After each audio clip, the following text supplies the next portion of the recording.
combien de jours, combien de nuits à te dire que cette fois ce serait différent, que tu allais réagir autrement, ne pas laisser tes émotions t'envahir violemment, ne pas répéter ces mots, ces gestes, ces choix, et faire enfin ce qu'il y a de mieux pour toi. Pourtant, encore une fois, tout fout le camp. Encore une fois, ça déborde, ça cogne fort, ça brûle, ça mord. Ces vieilles blessures que tu pensais guéries sont toujours là, tapies, prêtes à surgir encore. Les mêmes schémas limitants qui reviennent et t'escortent, les mêmes tensions qui te traversent et t'emportent. Et si je t'accompagnais sur un chemin où chaque pas te rapproche de ta paix intérieure, imagine des émotions apaisées, des relations équilibrées, une vie alignée avec toi-même où ton passé n'est plus un poids, mais un tremplin. Si ces mots résonnent en toi, bonjour et bienvenue dans l'Alliance thérapeutique, le podcast où commence ta transformation émotionnelle et relationnelle. Ici, on ne se contente pas de comprendre, on transforme. Je suis Sophie Bacan, thérapeute et hypnothérapeute, et chaque jour, j'accompagne des personnes qui, comme toi, ont le courage d'avancer vers une vie alignée, sereine et libre.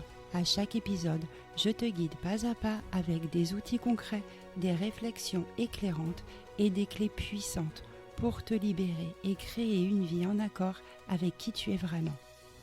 À présent, je t'ouvre les portes de mon cabinet, alors entre, installe-toi confortablement et ensemble, construisons un monde plus doux.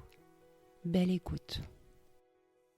Il disait vouloir une vraie relation, quelqu'un avec qui construire, avancer, partager. Il avait les mots, il avait l'envie, il avait l'intelligence émotionnelle. Mais à chaque fois que l'autre s'approchait un peu trop, il fuyait. Un message non répondu, une invitation esquivée, une dispute provoquée pour créer de la distance. Et toujours cette sensation de se trahir, de passer à côté. Pierre m'a consulté parce qu'il se sentait bloqué. Il comprenait ses blessures, il connaissait ses schémas. Il avait tout analysé, mais il ne bougeait pas. Il regardait sa vie comme à travers une vitre, lucide et impuissant, comme s'il assistait à sa propre fuite, incapable de faire autrement. Et toi, est-ce que ça t'arrive aussi ? Est-ce que tu dis vouloir une relation, mais qu'au fond, tu ne la laisses jamais vraiment entrer ? Est-ce que tu ressens ce mélange étrange entre envie d'amour et peur de perdre ta liberté? Est-ce que tu choisis toujours des personnes indisponibles ou des histoires compliquées comme pour éviter le risque de vraiment t'ouvrir à l'autre? Est-ce que tu ressens cette tension dans ton corps quand quelqu'un s'approche un peu trop près de ce que tu caches? Et est-ce que parfois tu préfères saboter plutôt que d'avoir à t'exposer? Parce que oui, parfois, aimer ça fait peur, pas à cause de l'autre, mais à cause de tout ce que ça réveille en nous. Aimer, c'est se laisser toucher, c'est être vu, c'est ne plus tout contrôler. Et pour certains et certaines, ça fait remonter bien plus que des papillons dans le ventre. Ça réactive la peur de ne pas suffire, de ne pas être assez, de ne pas pouvoir être aimé tel que l'on est vraiment. Alors, qu'est-ce qu'on fait ? Eh bien, on se protège, on comprend, on intellectualise et on explique nos réactions avec brio. Mais on ne change pas, on ne s'ouvre pas vraiment. On reste dans cette zone de flou où on désire sans oser se laisser désirer. Dans cet épisode, je vais t'emmener sur ce terrain-là, celui où la lucidité ne suffit pas, celui où l'engagement émotionnel commence là où la peur se tait. Je vais te parler de Pierre, de ce qu'il ressent, de ce qu'il vit, de ce qu'il comprend et de ce qu'il n'ose pas encore affronter. Et peut-être que tu vas te reconnaître et peut-être que comme lui, tu comprendras qu'il est temps, non pas de tout changer, mais de faire un pas de plus vers la relation que tu veux vraiment vivre. Laisse-moi te raconter un peu plus ce que Pierre vit. Pierre a 36 ans, il a un métier qu'il aime, il est cultivé, sensible, il a déjà fait un long chemin sur lui-même. À la première séance, il m'a dit « Je ne comprends pas, je veux aimer, vraiment, j'en ai marre de tourner autour. » Mais dès qu'une relation devient sérieuse, je trouve une excuse pour partir. Et après, bien sûr, je le regrette. Pierre est ce que l'on pourrait appeler un homme lucide. Il connaît ses schémas, il sait qu'il a peur de l'abandon, il peut te parler de son histoire familiale pendant des heures. Mais dans le lien, quand l'autre est là, quand l'autre veut vraiment l'aimer, quelque chose se ferme. Il ne répond plus, il s'éloigne et ensuite il culpabilise, il se juge et il recommence. Tu vois ce genre de fonctionnement fonctionnement quand tu te plains que personne ne reste, mais que toi-même, tu ne restes jamais très longtemps. Quand tu rêves d'intimité et que tu te sens vite envahi, étouffé ou irrité quand l'autre veut se rapprocher de toi. Quand tu t'attaches, mais à condition de pouvoir toujours garder une porte de sortie. Quand tu dis que tu veux quelque chose de stable, mais que tu n'arrives pas à te sentir en sécurité une fois que ça devient réel. C'est exactement ce que Pierre vivait. Alors, ensemble, on a commencé à travailler non pas sur ce qu'il savait déjà, mais sur ce qu'il ne s'autorisait pas à ressentir pleinement. On a mis de la lumière sur ses stratégies de protection émotionnelle. On a exploré ce que ça lui faisait dans son corps, dans sa respiration, dans sa posture, de se laisser approcher, même symboliquement. Parce qu'on peut vouloir aimer et ne pas s'être entraîné à recevoir l'amour. On peut désirer une relation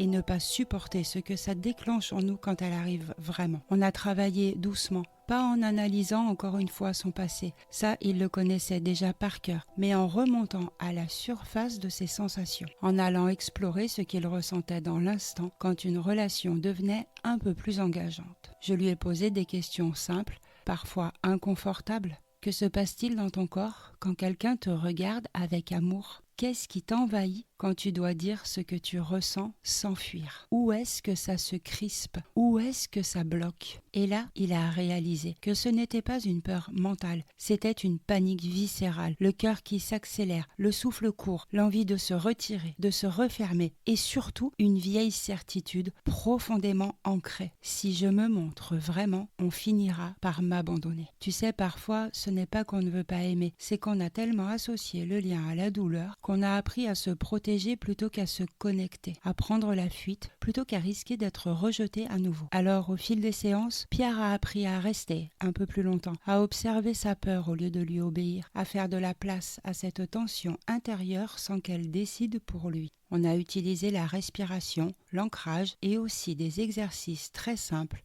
pour qu'il puisse, dans son quotidien, oser exprimer ce qu'il ressentait sans culpabilité, oser rester, même dans l'inconfort, oser s'ouvrir sans être certain de l'issue. Ce n'était pas spectaculaire, ce n'était pas magique, mais c'était progressif et surtout, c'était réel. Pierre a appris à reconnaître ses stratégies de fuite et au lieu de les juger, il a appris à les apprivoiser, à dire « j'ai peur » au lieu de s'éloigner, à dire « je ne sais pas comment faire, mais je veux essayer », à devenir acteur dans la relation, même quand tout en lui criait de fuir. Un jour, Pierre est arrivé en séance avec un regard un peu différent, pas plus confiant, pas euphorique, mais un peu plus présent. Il m'a dit « je n'ai pas fui, c'était inconfortable, très inconfortable, mais je suis resté ». Il avait passé le week-end avec cette femme qu'il voyait depuis quelques semaines. Ils s'étaient disputés et comme toujours, il avait eu ce réflexe de se refermer, de devenir froid, d'être dans sa tête, de s'éloigner pour se protéger. Mais cette fois, au lieu de couper court, il avait pris une pause, il avait respiré et il avait dit quelque chose de nouveau pour lui. « Je suis là, je me sens dépassé, j'ai peur de dire une connerie mais j'ai envie de rester. » C'était maladroit, ce n'était pas parfait bien sûr mais c'était vrai et surtout c'était engagé. Il n'avait pas tenté de convaincre l'autre, il ne s'était pas excusé d'être lui, il s'était juste autorisé à exister dans le lien même avec ses émotions en vrac. Et ça, c'était énorme. Pas parce que ça a réglé la situation bien sûr, mais parce que pour la première fois, Pierre avait choisi de rester en lien avec lui-même et avec l'autre malgré l'inconfort. Il ne s'était pas laissé guider par sa peur, il ne s'était pas abandonné, il avait agi, même tremblant, même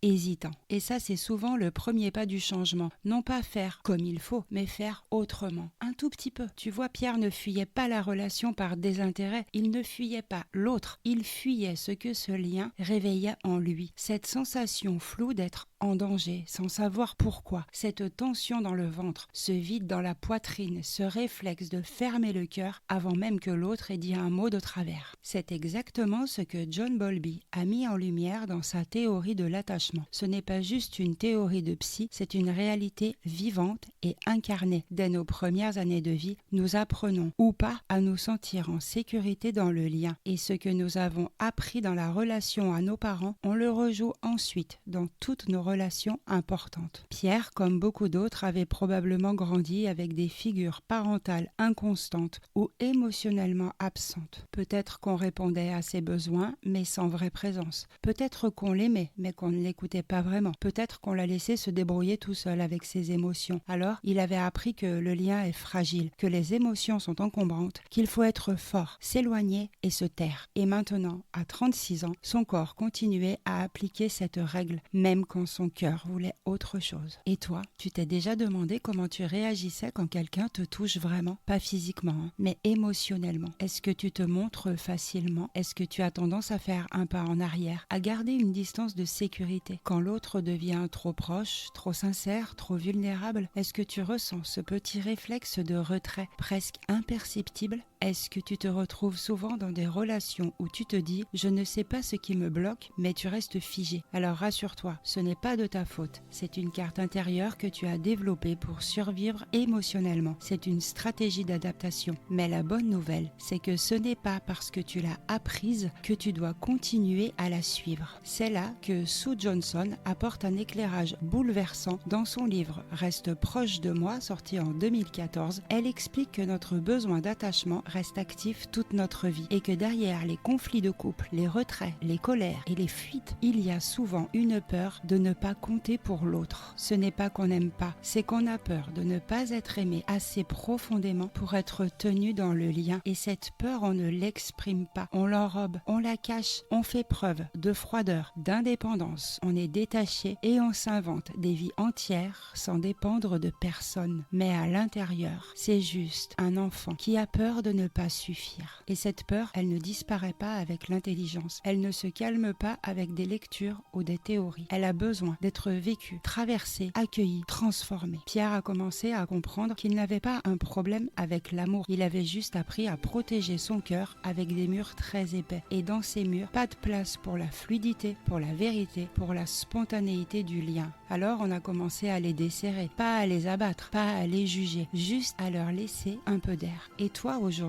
dis-moi un peu, quels sont les murs que tu as construits autour de ton cœur? Quelles phrases dis-tu pour te convaincre que l'amour, ce n'est pas pour toi? Est-ce que tu choisis des personnes qui te donnent une bonne excuse pour rester dans la peur? Et est-ce que tu gardes toujours un pied dehors au cas où? Pas de reproche dans mes propos, seulement une invitation. Une invitation à reconnaître que tu as envie d'aimer, mais que tu as peut-être appris à le faire de loin. Et si aujourd'hui tu pouvais faire comme Pierre, non pas te forcer, mais oser rester un peu plus longtemps dans le lien, même si ça fait peur. Pas pour prouver quoi que ce soit, pas pour plaire à quelqu'un, mais pour te rapprocher de cette partie de toi qui a envie d'être vue, aimée et touchée pour de vrai. Avec Pierre, on n'a pas cherché à éradiquer la peur, on n'a pas voulu guérir l'envie de fuir. Ce serait comme demander à son corps de ne plus cligner des yeux quand il a peur. Irréaliste et injuste. Au contraire, on a commencé par accueillir ses réactions avec douceur, sans les juger. Je lui ai proposé de ralentir pour les observer ensemble, d'identifier quand exactement la panique montait, qu'est-ce qu'il se passe dans son corps, quelles pensées surgissaient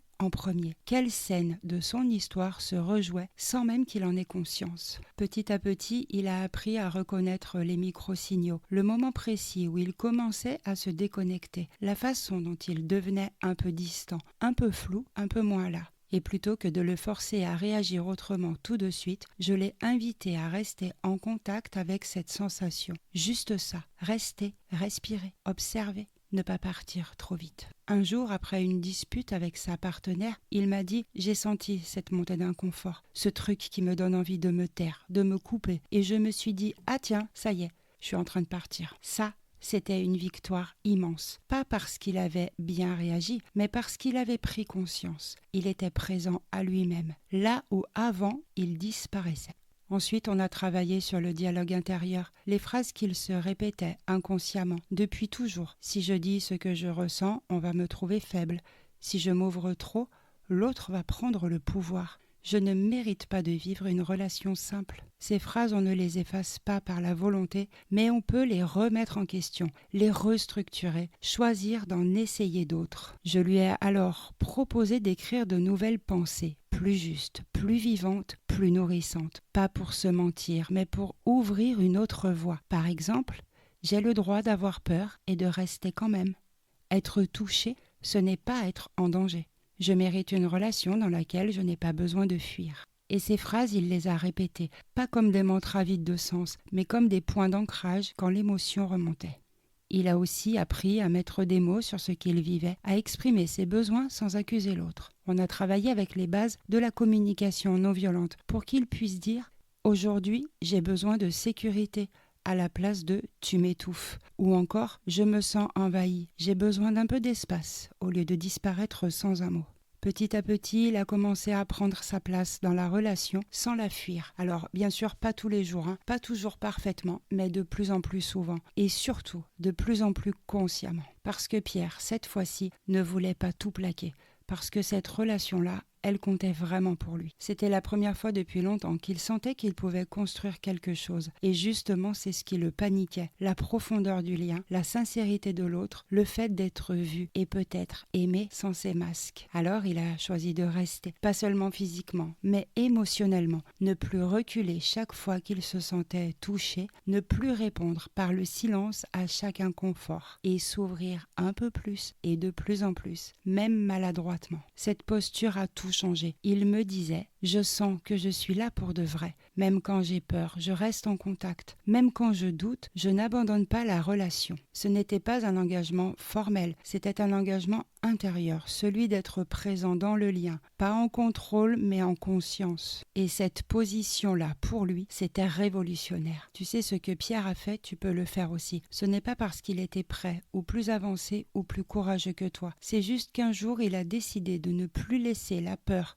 et le passé parler à sa place. Il a choisi d'écouter autrement, de ressentir autrement et surtout d'agir autrement. Et si toi aussi, tu pouvais commencer ce travail-là dès maintenant, pas dans un grand bouleversement, mais dans une présence nouvelle à toi-même, un pas, même tout petit, dans une autre direction. Je te pose quelques questions. Est-ce que tu sais reconnaître ce moment où tu t'éloignes ? Est-ce que tu sens ce réflexe en toi, parfois imperceptible, qui te pousse à te couper, à te refermer, à éviter ? Qu'est-ce qui se passe dans ton corps quand quelqu'un te touche là où c'est sensible ? Et si tu ne fuyais pas ? Et si, comme Pierre, tu osais rester, même une minute de plus, même dans le doute, même avec la peur ? Il ne s'agit pas de forcer, il ne s'agit pas non plus de tout régler en un jour, mais simplement de faire de la place à une autre posture, celle de la personne que tu pourrais devenir si tu ne laissais plus tes vieux réflexes décider à ta place. Tu veux essayer ? Alors je vais te proposer maintenant un exercice tout simple mais très puissant pour que tu puisses commencer à observer, à ressentir et peut-être à transformer ta façon d'être en lien avec l'autre. À présent, c'est à toi. Je t'invite à faire une pause, vraiment. À prendre ce moment pour toi comme une bulle, un instant de silence, un souffle, une rencontre, pas avec quelqu'un d'autre, avec toi-même. Si tu es dans un endroit calme, tu peux fermer les yeux, sinon tu peux simplement tourner ton regard vers l'intérieur. Inspire profondément et relâche doucement. Encore une fois, inspire profondément et relâche doucement. Laisse ton corps se poser, observe tes appuis, la manière dont ta respiration circule. Peut-être que ça va vite, peut-être que c'est déjà plus calme. Tout est juste. Maintenant, je t'invite à faire remonter une scène, un moment précis où tu t'es replié dans une relation, un message que tu n'as pas osé envoyer, un mot que tu as gardé pour toi, un moment où tu t'es senti blessé, mais que tu as préféré fuir, faire semblant, t'éloigner. Laisse cette image s'installer doucement. Ressens la scène, comme si tu y étais. Où es-tu ? Quel est le décor ? Est-ce qu'il fait chaud ? Frais ? Qu'est-ce que ton corps faisait à ce moment-là ? Comment était ta posture, tes mains, ton ventre ? Et surtout, qu'est-ce qui s'est passé en toi à cet instant ?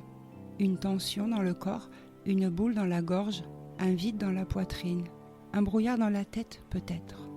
Laisse ce ressenti remonter. Laisse-le exister. Tu n'as pas besoin de l'analyser, juste de le reconnaître. Et maintenant, je vais t'inviter à rejouer cette scène intérieurement. Mais cette fois, tu vas imaginer que tu restes. Pas par devoir, pas pour plaire. Tu restes avec toi-même. Tu poses une main sur ta poitrine. Tu respires doucement. Tu sens ton cœur tu sens ta solidité et tu dis intérieurement ou à voix haute une phrase simple. Je ressens quelque chose et j'ai le droit d'exister dans ce que je ressens. Tu n'essaies pas de convaincre, tu n'exiges rien. Tu t'habites simplement. Observe ce que ça change dans ton corps. Est-ce que ta posture évolue? Est-ce que tu sens plus d'espace, plus de chaleur, plus de clarté? Est-ce qu'une émotion veut sortir? Laisse-la passer. Puis imagine que l'autre personne te regarde sans te couper, sans juger, et que toi tu restes, respire dans cette image. Ressens-la. Tu es là, tu ne fuis plus, tu existes. Peut-être que c'est un peu flou, peut-être que c'est encore fragile, mais tu viens de poser une première pierre sur le chemin du lien. Un moment où tu ne t'es pas abandonné, un moment où tu es resté avec toi, même dans l'inconfort. Alors, je te félicite. Tu peux refaire cet exercice aussi souvent que tu en ressens le besoin. Chaque répétition émotionnelle renforce une nouvelle posture. Une posture plus libre, plus habitée, plus juste. Et si tu en ressens l'envie, je t'invite à me partager ce que cet exercice t'a permis de découvrir de toi, soit en commentaire de cet épisode ou en message privé sur Instagram à Sophie Bacan Thérapeute. Je te lirai avec attention, toujours. Je te remercie d'avoir pris ce moment pour toi et de l'avoir partagé avec moi. J'espère sincèrement que cet épisode t'a apporté des clés, des prises de conscience ou peut-être simplement un peu de douceur dans ce grand flou qu'est parfois la relation à l'autre. Et si ce moment passé ensemble t'a touché, si tu sens qu'il pourrait éclairer quelqu'un que tu aimes, n'hésite pas à le partager parce que tu sais parfois un seul mot, une seule phrase peut venir doucement ouvrir une brèche là où tout semblait figé. Tu trouveras dans la description de cet épisode toutes les références citées ainsi que les ressources pour aller plus loin à ton rythme dans ton cheminement personnel. Parmi elles, tu trouveras également le lien vers mon propre guide « Je deviens émotionnellement autonome », un compagnon de route que j'ai conçu pour t'aider à amorcer ta transformation intérieure. Tu y trouveras des exercices guidés, des outils concrets et des pistes de réflexion profonde pour poser les fondations d'une relation plus libre, plus consciente, plus alignée avec qui tu es vraiment. Si tu as envie de soutenir ce podcast, tu peux laisser une note 5 étoiles sur ta plateforme d'écoute. C'est un geste simple mais qui a beaucoup de sens parce qu'ensemble, on va plus loin et chaque retour, chaque partage, chaque marque de soutien permet à ces messages d'atteindre celles et ceux qui en ont besoin. Pour aller plus loin, tu peux aussi retrouver tous mes accompagnements personnalisés sur mon site sophiebacanthérapeute.com. Je te mets également le lien dans la description. Et n'oublions pas ceci les amis, transformer sa vie, ce n'est pas juste un processus individuel, c'est aussi contribuer à construire une communauté consciente, solidaire et bienveillante. Une communauté qui ouvre de nouveaux chemins pour soi, pour les autres et pour les générations à venir. Parce qu'en apprenant à aimer mieux, on offre au monde un peu plus de paix. Alors si c'est ton objectif aussi, abonne-toi à ce podcast et rejoins-moi dans cette aventure. Je te retrouve dans 15 jours pour un nouvel épisode de l'Alliance thérapeutique, le podcast de ta transformation, avec un nouveau sujet, de nouvelles clés et un nouveau pas vers toi. D'ici là, prends soin de toi et surtout, n'oublie pas, la lumière est en toi.